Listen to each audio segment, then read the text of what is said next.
Assalamualaikum warahmatullahi wabarakatuh. Sebelumnya perkenalkan, nama saya Hijriah Putri Maharani dari Paralese Angkatan 21 dengan NPM 21156.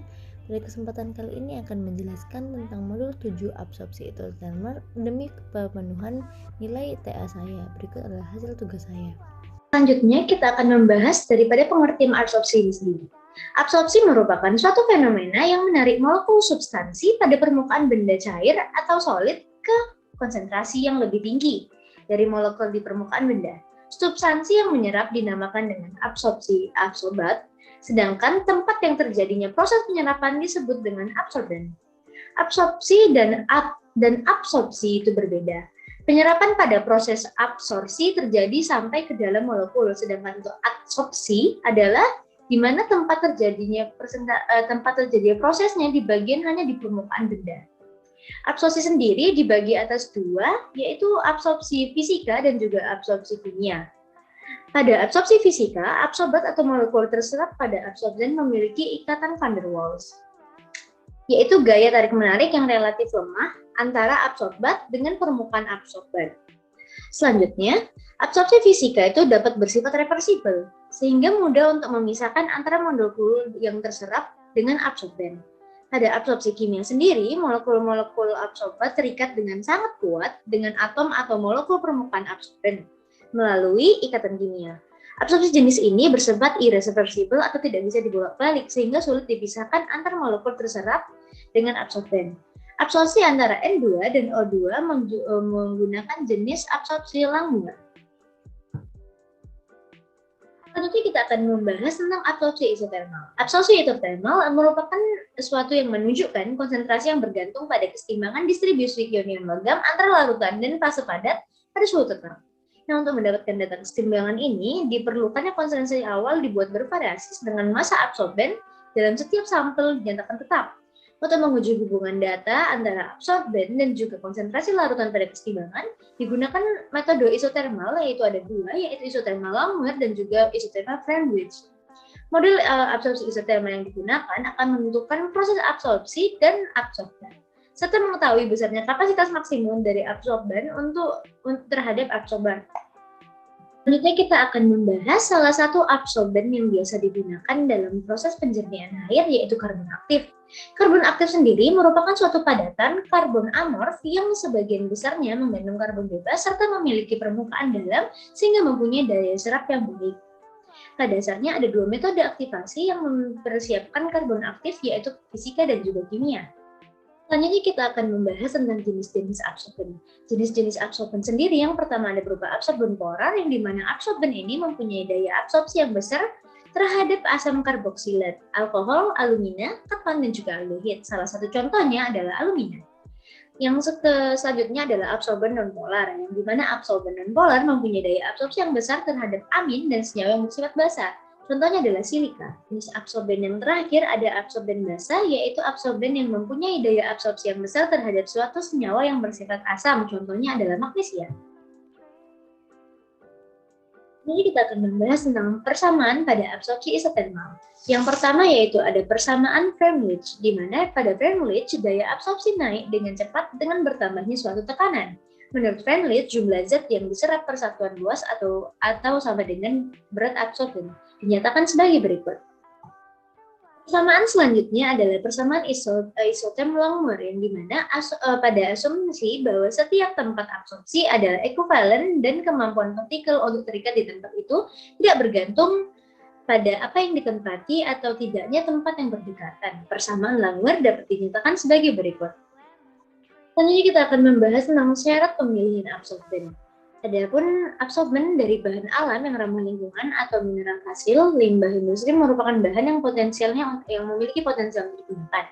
Adapun syarat untuk sebagai absorben memiliki luas permukaan absorben yang luas, volume material yang besar, serta ketahanan terhadap abrasi yang merupakan sifat penting yang mengingat absorben akan mengalami proses regenerasi berulang-ulang pada saat digunakan. Agar dapat memisahkan bahan dengan baik, maka absorben harus memiliki kemampuan transfer massa yang baik. Absorpsi dan desorpsi merupakan proses penting yang mempengaruhi distribusi bahan kimia di lingkungan. Nah, tadi kita sudah membahas tentang absorpsi dan selanjutnya kita akan membahas tentang desorpsi. Desorpsi sendiri atau pelepasan ion yang terjadi pada ekstraksi pada cair merupakan peristiwa keluarnya analit yang tergantung dalam sedimen ke dalam larutan. Selanjutnya kita akan membahas tentang mekanisme daripada absorpsi itu sendiri. Pada proses absorpsi terbagi menjadi 4 tahap. Yang pertama adalah transfer molekul-molekul zat larut yang terabsorpsi menuju lapisan film yang melindungi absorben. Selanjutnya adalah difusi zat larut yang terabsorpsi menuju lapisan film atau film diffusion process. Selanjutnya adalah difusi zat larut yang terabsorpsi melalui kapiler atau pori dalam absorben. Dan yang terakhir adalah absorpsi zat larut yang terabsorpsi pada dinding pori atau permukaan absorben, yaitu merupakan proses absorpsi yang sebenarnya. Selanjutnya kita akan membahas tentang aplikasi. Salah satu aplikasi daripada absorpsi ini adalah tentang penyerapan CO2.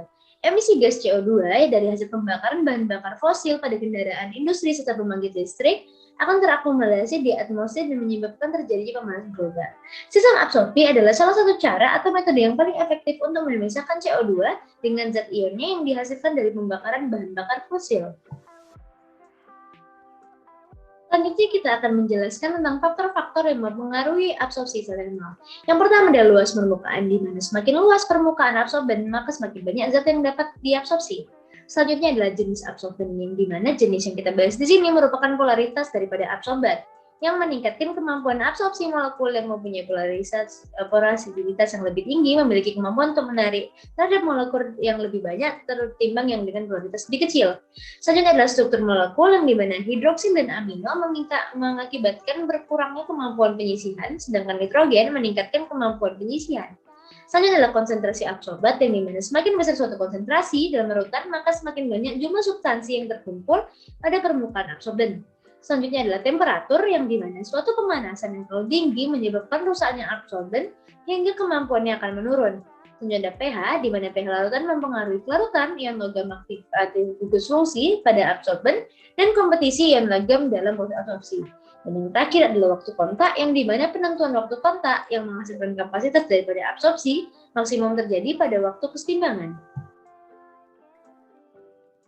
Adapun pada pelaksanaan praktikum kali ini, bahan yang kita gunakan adalah asam asetat sebagai absorbat, aquade sebagai pelarut universal, karbon aktif sebagai absorben, natrium hidroksida sebagai titran dalam proses tritratri, dan etanol sebagai pelarut daripada fenolftalin, dan fenolftalin adalah sebagai indikator PP pada percobaan titrasi.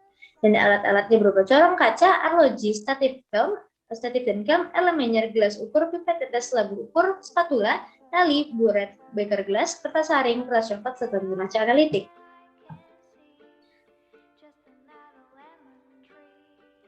Adapun pada pelaksanaan praktikum ini, prosedur yang kita lakukan adalah dengan menyiapkan 6 buah air lemenyer yang telah dibersihkan dan dikeringkan.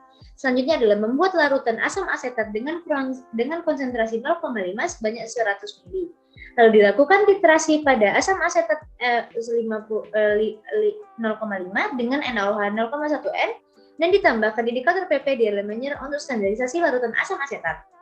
Selanjutnya adalah membuat larutan asam asetat dengan variasi N/4, N/8, N/16, dan N/32 sebanyak 50 ml dengan cara pengenceran asam asetat.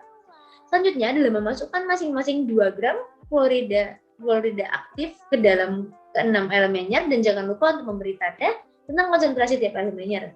Selanjutnya, pada setiap elemenyer masukkan 50 ml larutan asam asetat dengan konsentrasi yang berbeda-beda. Lalu tutup ke semua elemenyer, kemudian dibiarkan selama 1 jam hingga tercapainya suatu kesetimbangan. Setelah kesetimbangan tercapai, tutup larutan lalu saring menggunakan kertas saring.